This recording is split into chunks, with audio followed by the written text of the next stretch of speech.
How do you heat this thing? I've been on so many fire scenes that were caused by space heaters. 7 different ways that I have heated this truck. The big body warmer, just far enough to where it didn't catch my sleeping bag on fire. Let's talk about diesel heaters in general. These are very dry as opposed to propane. You can get burnt with these. He is a heat pump. He's also a pain in the butt. What you doing over there, boy? What you doing over there? Can you come up here real quick? Can you jump up there and say hi? Whoa, there you are. How are you? What's going on, everybody? Welcome back. We are, what you got down for me? We have been gone for a bit. If you guys follow us on our other social media platforms, and even here on some of the shorts and stuff that we post, I've been sick for several weeks now. Got sick when I was headed to Jasper. That's why you haven't seen the Jasper footage. I had to come home, and then I wound up with the flu and shingles back to back, well, simultaneously for a while. But anyway, we are going to have content back up, starting with this. We'll have more travel and overnight camping and stuff up here in actually just a few days. Well, by the time you see this, it'll be about a week. Anyway, today we're going to talk about one of the top questions that I get on our social platforms and through emails, and that's how do you, when you're winter truck camping, how do you heat this thing? What's the most effective way? What's the efficient way? What's the do's and don'ts, and some problems of heating such a small space with power concerns and so forth. So what I did was I put together 7 different ways that I have heated this truck, and one of them is not really a way that I've heated it, it's just a way that I kept warm. So I'm going to go through all of these and show you some of the things I've got here: buddy heaters, blankets and stuff like that. I've got electric heaters, catalytic heaters, electric blankets, diesel heaters, power sources, of course, and then I've got hot hands and some of those type of warm up, stick on type heating things. So let's break this down and go through these one at a time, and I'll show you kind of what I've done over the years and what I've found out about using every one of these in different capacities. So I'm going to give you, like I said, 7 different ways you can kind of keep yourself warm and heat the back of this truck up when you're camping. And the first is a really easy way.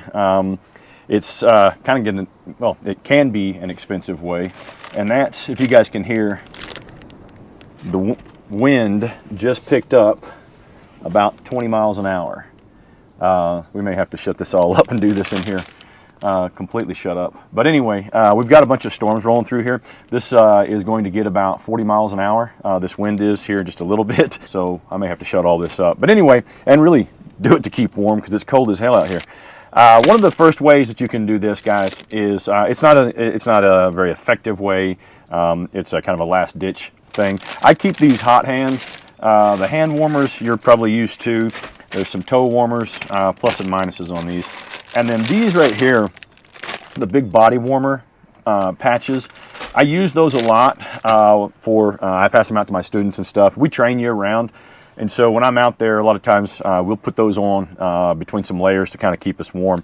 So you can put those on. Do not put them directly on a layer that's going to go above your body, so like a base layer, then another layer. So I kind of would wedge in between, like a layer of fleece and then my blanket, or a light shirt or something like that. Just don't put them next to right up next to your skin, because you'll get burnt. And I'm not telling you to do this anyway. And if you put them on the back and you lay on them, you're really going to get burnt. If you roll over and stuff like that, this is not a method for you. And again, you're just putting these in outer layers to kind of generate some warmth between those and the blanket. So nothing, again, a layer or two away from your skin at a minimum. So I've done that, again, just to take the chill off, but really the best way to do that, because these do get expensive, is to just have a good sleep system that incorporates like a wool blanket or a good sleeping bag that's got a good rating on it. Now, I use a zero degree bag. And the problem with sleeping bags is a lot of people don't understand the rating system, and it's all over, and it varies by manufacturer, so there really is no way to understand it. But just take a general rule of thumb is add about 20 degrees to it, and that's going to be where you might be comfortable. So a 0 degree bag down around 20 degrees.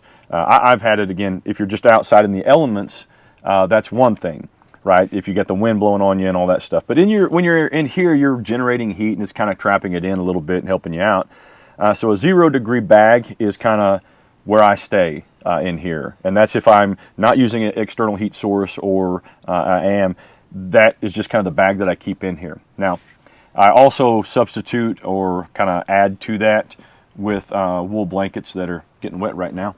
I use wool blankets from a company called Arcturus. I think I'm saying that right, Arcturus. I'll put a link down there for these. I've got several of these. They're about a 4.5 pound blanket, and they do a really good job. Really, really good job. They're not scratchy and itchy and stuff like that. I give these away as gifts to my relatives and stuff and other campers and stuff like that. So I really like them. So those, if you want to kind of use those hand warmers and stuff, that's one way. But really a good sleep system, a good sleeping bag. If you need extra, get a sleeping bag liner. That's it. You can sleep in pretty much any conditions when you've got a truck camper with a good sleeping bag. You don't need any of the things that I'm about to say. If you stop right now, invest in a good sleeping bag, everything that follows in this video is inconsequential to you. You don't need it. You just don't. That's how important a good sleeping bag is. Now, if you want extreme comfort, if you don't want to just be covered up in a sleeping bag nonstop, because the problem with sleeping bags and things like that are they just don't heat your space. They're not an environment warmer, right? They're a body warmer. So think of things like that as we progress through here. Things will be a body warmer and things will be an external warmer, and some things will do a little double duty there. So let's move along. Hey guys, I'm going to apologize in advance with the weather and stuff, and I'm still not 100% as far as how I feel. So I'm not going to be changing the camera. This is just going to be a static shot through this video. I may supplement later, but with some close-up stuff, but I'm not moving it around, so just bear with me. The main thing that I probably get asked when it gets into how do I heat this space is questions specifically about electric heaters. Little electric space heaters, and my stuff's trying to blow out here. Little electric space heaters are great. They have a lot of benefits, and they have just about as many negatives, really. The main thing is they work, and they work very well. Electric is going to provide you with dry heat. You'll hear me say two different types of heat, a wet heat or a moist heat, and a dry heat. So these are very dry as opposed to propane that we'll talk about here in a bit. Hey, Preach, come here, buddy. Don't be going over there. Can you come up here? There you go, bud. How are you? Stay out of that, please, for me, okay? Yeah, stay out of it. Okay, back. Thank you. So the benefit of these, like I said, is the dry heat, and they're doesn't take a whole lot. This is a 500 watt little heater here.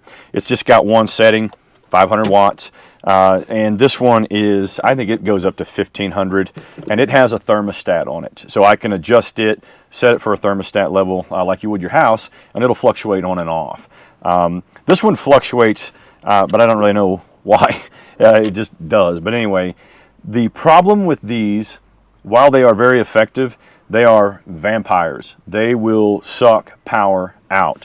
And so they're really not feasible to run for most people unless you have a really extreme type of battery system like the one we're about to install, which will give us on tap roughly 2,500 watts plus power station and auxiliary power if we needed it. But these are, and that's the other problem, is people don't understand how to compute and do the math on these. And it can be very difficult if you're just trying to Google all this stuff. So I'm going to show you and tell you how to do this. So this power station, so we're going to need to run this off a power source. Now, if you have shore power, if you're plugging in at state parks or things like that, and you can plug into shore power they have, then that makes this kind of a moot thing as far as how we're going to power these. But most people don't just do that, myself included, so I have had to have auxiliary power sources for these. Something to figure out if a power station is going to power this and for how long. That's the problem. Will this power this 500 watt space heater? Absolutely it will, but it won't do it for long. Now this is technically a 440 watt hour power station. You'll see that as WH when you see these power ratings and stuff.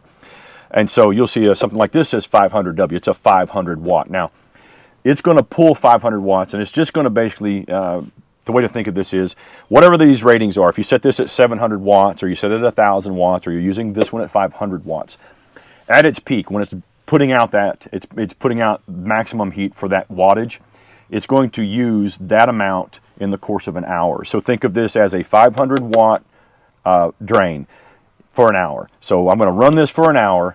It's going to take 500 watts to run it for an hour. I'm going to need a power supply that will have a minimum of 500 watts. Now, let's just say that this is a 500 watt power station. Like I said, it's 444, but let's say it's 500 for argument's sake.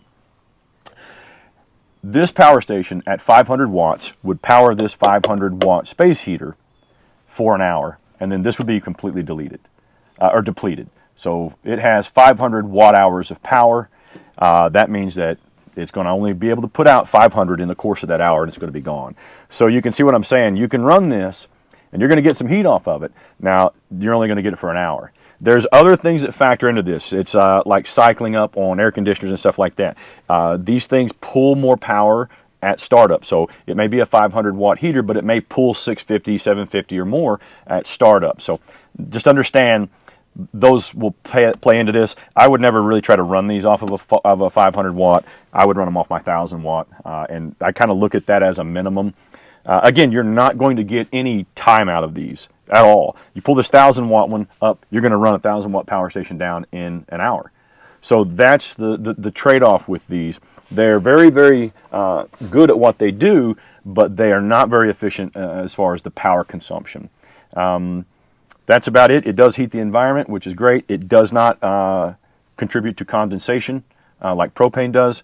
So that's when I say it's a dry heat. It's very dry in here, and you don't have those issues that you're going to have with some other heat sources. But there's the trade-off. They take a lot of power.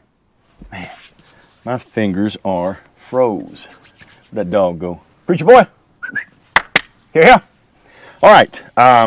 There you go, buddy. Stay over here, please. All right. So let's talk about probably the number one heat source that folks use when they're camping, and that's the Mr. Heaters or the Buddy Heaters. They make 3 different versions, or at least they make more than that actually now. But most of these, this one is like a big buddy. This is the monster. It's got, you can run 2 propane tanks at a time, those 1-pound cylinders and stuff. I don't use this in here. I don't use Buddy Heaters at all. Oh, well, hang on a second. Let me clarify some things, because this gets very, very confusing to a certain segment of our viewership. When I'm saying Buddy Heater, okay, I'm speaking specifically to the firemen now. When I'm saying Buddy Heater, I'm not talking about your partner's bottom. I'm not talking about your bottom. I'm not talking about anybody's bottom. That, I know, is a common phrase in your world, but when we say Buddy Heater, that's not what we mean here. We're talking specifically about a series of propane heaters manufactured for camping. Now, with that out of the way, let's move on. So these are the one that's below this size, the little Buddy, or Mr. Buddy. I don't know what the hell they're called, but anyway, there's one below this one, a single propane tank. It is overkill for a space this size, but a lot of people use them. Now, these have, and let me say something on the electric heaters, by the way. Those all have over-tip issues, or kill switches, so when they tip over, they will shut off, in essence. The problem with them is they're, like these, they're a fire hazard.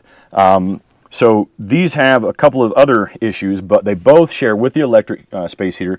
They are fire hazards. They will combust things if you get them too close. Space heaters, both this style and electric, have caused, I've been on so many fire scenes over the years of my career that were caused by space heaters of both styles, and people lost their homes. So putting these in very small confined spaces is very, very troublesome to me. The electric ones I can monitor a little bit better, have tip over protection. This one I just don't feel as comfortable with in any of the forms that they sell. But anyway, I digress. Let's talk about the pros of this. The pros of this is they're cheap, relatively speaking. I think that they're about maybe $90 for the one that's below this size, so about half the price of something like a diesel heater maybe. The other thing is the fuel source is readily available. It's relatively cheap. If you're buying just the green cylinders and stuff like that, it can get expensive, but they make replacements or refillables now. So it's that. Now the problem with it, and they do work well, but they're extremely wet heat. They will, if you turn a propane heat source on in here, especially the temperatures that we've got right now outside, you're going to get condensation all in here. Now the bed rug and the topper that's lined with carpet really, really help out on that in here. as far as you don't see it and you don't feel it dripping on you. That stuff is still wet, and when you get done camping, you need to open it up and dry it out, or you're going to have mildew and mold that you can't see. So that's why I don't like running propane if I don't have to, although I've done it on multiple occasions. But even when you vent this, and it has to be vented, you have to vent the electric. You don't have to, but you have to vent these for multiple reasons. It helps with condensation, but the biggest thing is they have oxygen sensors, and the way this one works, it's not a carbon monoxide detector on these. It's an O2, an oxygen sensor. And so whenever the the combustion depletes oxygen, and when it does that to a certain percentage, in theory, this will shut off, or that sensor will shut down this, and so you don't deplete the oxygen. So that's kind of another way of making sure that you don't suffocate in here. Again, I run carbon monoxide detectors. I think that you should, hands down, at least have one. I prefer two. But you need to understand that this is creating carbon monoxide. Carbon monoxide, anything that's combustible, anything that combusts, has the potential to create carbon monoxide at varying levels. And it's the incomplete combustion of that fuel, whatever that may be, that is where the carbon monoxide comes from. So if you have these, they age, they're not burning as efficient as they once were, and they're not staying clean, you're not cleaning them. That's where you get that. Now, what do I do with that? Any of the thing that you're doing that is when you bring combustion chambers into a confined space, I think that in addition to your carbon monoxide detectors, you need to have a monitor, an instant read monitor. This one is from, I don't know how the hell you say that, Topties or Top, I don't know. I've got this one. This is a cheaper version. They have a better one that I bought recently, or that I got recently. But yeah, I take this and then I check all around. So if you're going to do that, don't take somebody's word on the damn internet that it's safe. I see people ask that all the time, That doesn't make any sense to me. Joe Blow in his mom's basement is going to tell you, yeah, it's fine, I do it all the time. That dude probably ain't left his mom's basement in probably 9 years. Don't take advice from people. Take it from YouTubers instead. But seriously, man, these things. What's up, Jack? What's up, Jack? You come flying in like you was about to. What? Oh, hey, it's time to eat. What time is it? Oh, man, it is, you are 60 seconds soon, man. Let me pause this and go feed the man here. Let's be right back. Sorry about that. He likes to be fed. I make him wait. He'd eat all damn day, but I make him wait. And so when it's time, you saw him. He was letting me know it's time. Where were we? Anyway, talking about these propane heaters, guys. Use a carbon monoxide detector. Use an instant read when you're messing with these. I don't care. You can wait for it to blast out on here, but you're going to be absorbing so much of that carbon monoxide before it reaches a saturation point to trip all these things. Buy an instant read, use it for what it is used for and intended to be used for, and then let your detectors do what their job is. And that's not testing these, okay? Let's see what else. Along the lines of propane heaters is another style of propane heater. You guys have seen me talk about this before. This is a catalytic heater. And it's a little screw-on Coleman that is old, and I mean old. I bought this I've had this probably 20 years. I used to use this when I would do tent camping. Me and my buddies would drive in an ATV ride and set up camp, and I would use it to warm my tent up at night before I would get in. It is got a mat on here. I don't know if they're asbestos or Kevlar, what they're using these days. You light it, and it does not... It's kind of weird how it works. If you look back at the Is Your Jet Boil Trying to Kill You video I did, I demonstrate this and I show it being lit, and there's zero carbon monoxide coming off of it. Now that's because everything's optimally maintained. Over time, I would assume that that's probably not the case with most of these, and so you need to be very careful and go back to what I was saying earlier. Check your own shit. So, I mean, just make sure that it's good to go. O-rings, there's an O-ring in here. Things break down, so you need to do maintenance on your gear. If you don't do maintenance on your gear, you just need to buy it and throw it away every time you use it, I guess. But anyway, these are really good. It just takes a propane bottle. It's got a little anti-tip thing or whatever. This one's kind of a pain in the butt to light, so I need a good lighter. And you guys know I never have a damn good lighter, so it takes me even longer. But it's good. It just radiates heat. It's not going to blow it anywhere. There's no fan across it. It just radiates heat. Now, The problem with that is you have to be careful about what you're setting it close to on top. It does not have a tip over sensor or anything like that. So, and this will glow, I mean, glow orange hot. So it's good. It's a good radiant heat source. I do not let it run all night. Whenever I go to bed, I turn it off. I didn't used to do that, and I'll be very honest with you. I was complacent because I've used this for 20 years, and it was in this truck, and it fell over. I turned over, I flipped something, and it was sitting over here half-ass, which is why I have this table now for that and many reasons. And it fell over, and it was luckily just far enough to where it didn't catch my sleeping bag on fire, because that's what it was closest to. And I'm talking about 6 inches, not 6 inches to a fireman. I mean, a legitimate 6 inches. You know what I'm saying?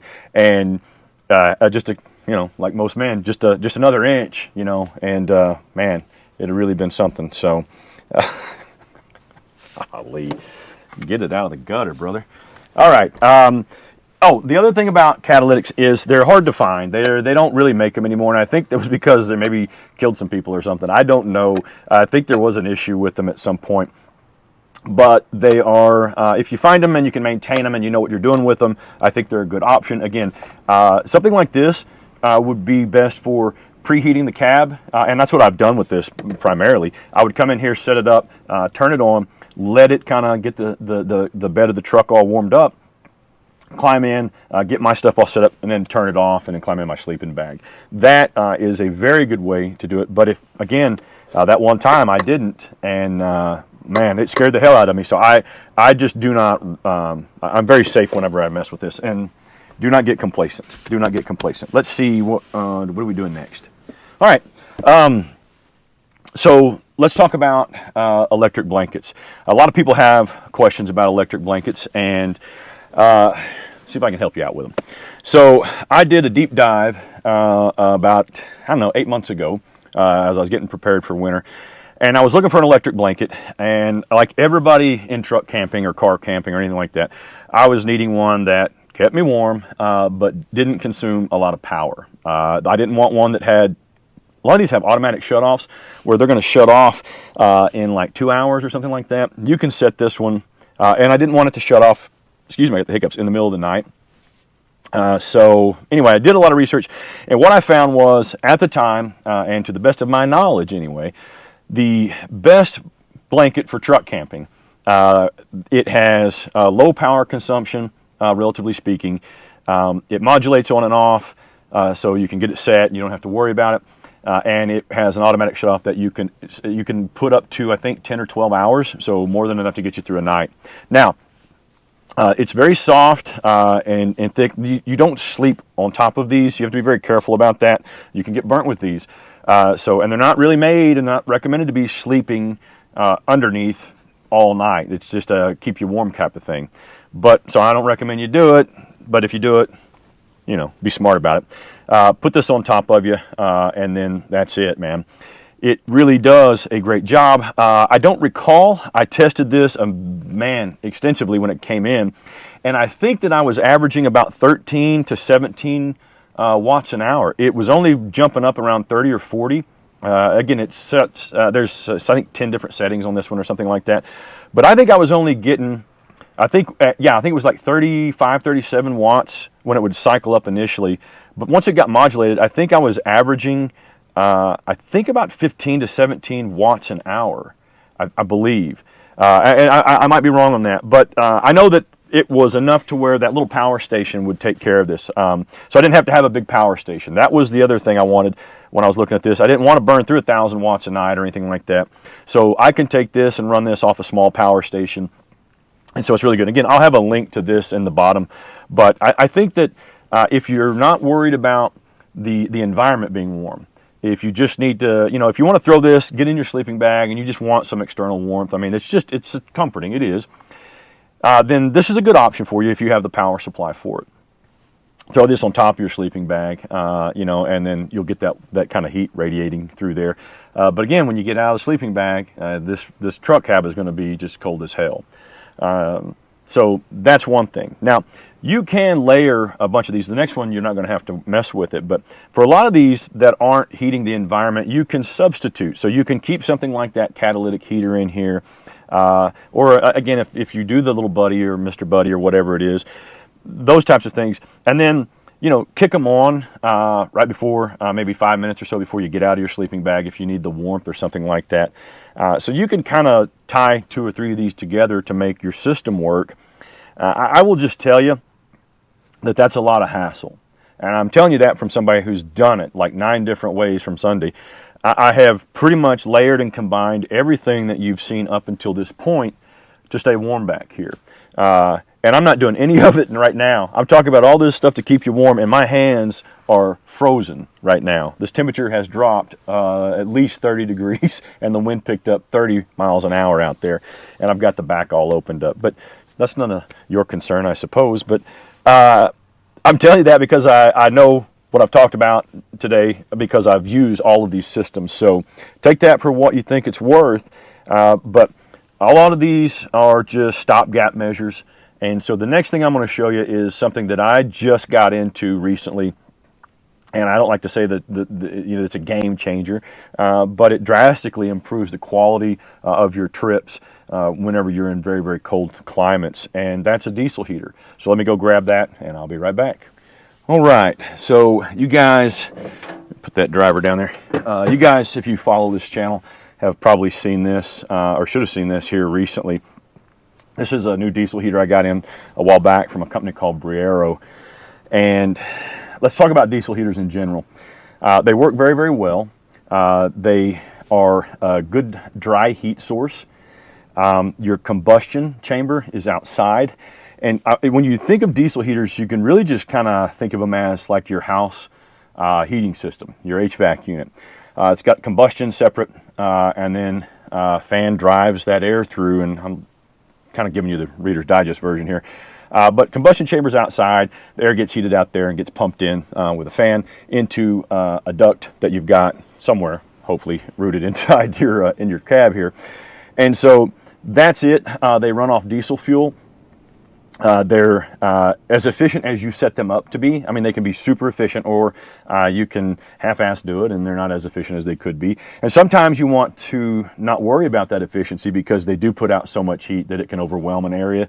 So if you want to help mitigate that, you can, you know, elongate the tube that's coming in from the source to your window. And there's a bunch of different ways to do that, but not for this video. The issue is that it's got to have an exhaust vented out.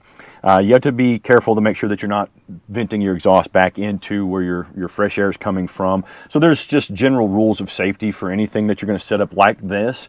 So you need to kind of have an understanding of that. And you can educate yourself online a little bit. But man, really, you want to make sure that you set them up appropriately. I've got this one mounted, hard mounted to a tire step that goes over, and you can see that in some of the other videos I've got up in some of the shorts. It needs a power supply, and that's where these kind of get tricky. You can have 10 different versions of the exact same heater, and they'll all pull something different at startup. We were just talking about this online here the other day. I've got this wired up with a driver. Again, there's a video coming on specifics or the specifics of this heater, and I run it off a small power station, and I wired it up that way so I could do that. The negatives of these are you got to have what's up.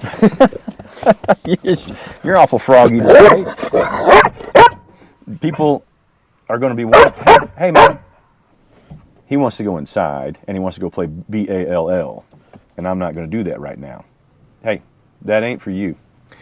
Anyway, where the hell was I? So it needs a separate power supply, like pretty much all of these do, you know, from the dog hit the camera, so we had to redo it. Anyway, he's in a mood, man. Some of the negatives is it is cumbersome. You've got to, you got to tote this thing around. It can be smelly and nasty. I don't like diesel fuel. I don't like stepping in it when people can't seem to get it in their damn tank at the gas station. I don't like any of that stuff because it gets on your boots and it gets in your truck. I don't like the smell of it. I don't like the smell of any of that gasoline. So I am super careful when I fill this up, but I know over time accidents happen. So you just have to be really intentional when you do it, and be really stringent about cleaning it up.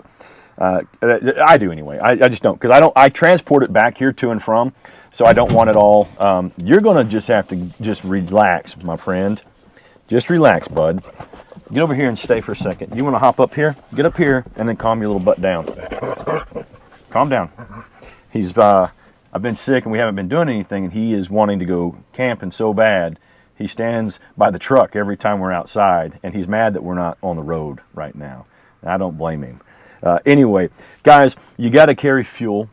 So that's a separate container. Now, this will run all night long when it's got a gallon in it, and it's got a little over a gallon, I think, that it holds. So you can fill this up and go out and start her up. If it's going to be cold, you're going to use more fuel. So just understand that this gallon may work. I was at the very minimum, and I might still be there. Yeah. Whenever I got back from my last trip, because it was so damn cold, I really cranked this sucker up. So just understand you're going to have to carry more fuel. Now, that said, with all the other stuff you got to carry for the other heat sources and systems, to me it's worth it, especially if you're going to be away from shore power. This will free you up to go anywhere. As far as, like, you know, I mean, I'm not going to park in a parking lot and throw this on without maybe chaining it up, but I just don't do that. I know people do, but you can go anywhere. It literally opens up the world for you if you're doing cold weather camping. And so that's one of the things I like it. It's a great boondocking tool, man. It's just, to me, it's the best. All of these other systems work, but I think the trade-offs outweigh the benefits when you compare them with a diesel heater. Now, these are going to run you around $150. You can just kind of guesstimate that. You'll have to change and buy some duct work. This step cost me about $40. You know, anything, so if you buy electric stuff, you're going to have better extension cords and stuff. There's an expense to implement any of these devices or methods. So just understand that. So factor in another $50 or more. But bang for buck, I think the diesel heater is the best. And I was the last guy to really want to get involved with these, because I didn't want to dick with all that gas and all that stuff. If I'm telling you that it's not that big a deal, then it's not that big a deal, because I'm very dramatic sometimes, and I like to bitch. So it's not that big of a problem. Having to sit in here, and it's got a remote control, so you can adjust the temperatures out there. Man, having the ability to just have this heated to 70 degrees and change it on the fly and just be super dry and comfortable is really, it's awesome. And you can take these, and think about this. You may use this for truck camping, but say the heat goes out in your house or something like this. Guys, you can plumb this and work this a million different ways to get heat in your house, and really in disaster locations and stuff like that, this can be a lifesaver. So when you make a purchase like this, understand it's twofold. It is for recreational use and it's for preparedness. I really believe that, and I think the same way with my power stations and other things, but I'll get off of that. I'm going to give you an eighth tip on how to stay warm, and then we're probably going to call this done. And guys, that's just simply to get you a badass dog. This guy right here is a heat pump. He's also a pain in the butt. You know I'm talking about you? Yeah, he's a heat pump, and he will keep your toes warm and give you kisses. And the only trade-off is you got to clean off your wool blanket every 2 seconds. I hope that you guys found value in that. I hope that he hasn't bumped that while I wasn't looking, and you're now looking at my shoes as I talk. Again, sorry about the camera work being so static, but it's cold as hell, and I wanted to get this information out to you so you could have it while it's still winter time, and then, yeah, answer some of the questions that we've been receiving. You know the drill, my friends. Until we see you again, and until we get a chance to do it, y'all do it for us. Put a little gravel in your travel. I don't wanna go to work cause my boss is a jerk and I'm not even that paid. I need a change in my life cause I don't feel alive and there's nothing that makes me happy. Hold my beer for a minute. I'm about to quit my job, cash in for a ticket. I'm going on a trip and I don't plan to visit. I'm gonna stay there